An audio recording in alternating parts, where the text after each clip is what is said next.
Mabel Simoy from HPC 311 Kitchen Essentials. Today, I will demonstrate the proper way of sharpening a knife using a whetstone. These are the materials needed: a chef knife, sharpening tool, and a damp towel for stability.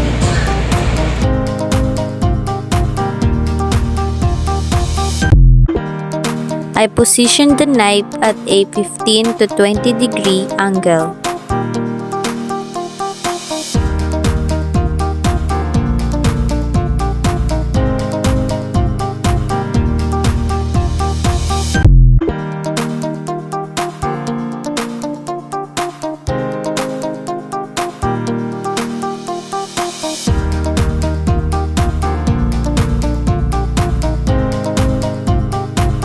I apply gentle pressure while sliding the blade forward.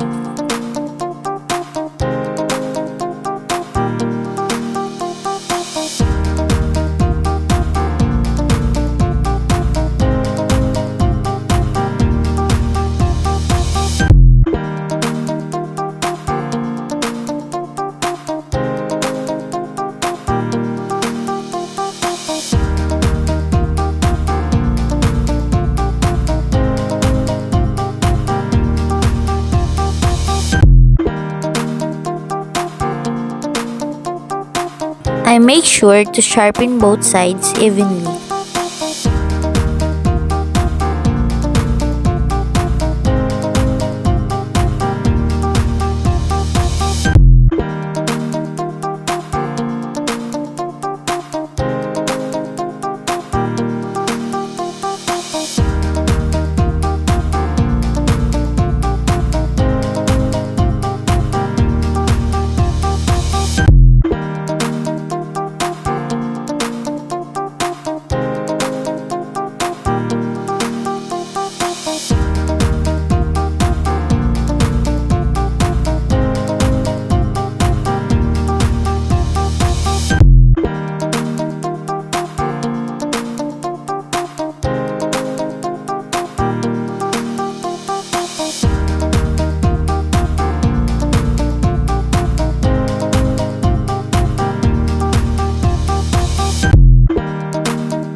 Now, I will test the sharpness using paper.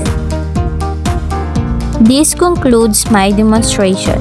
Always observe proper safety when handling knives.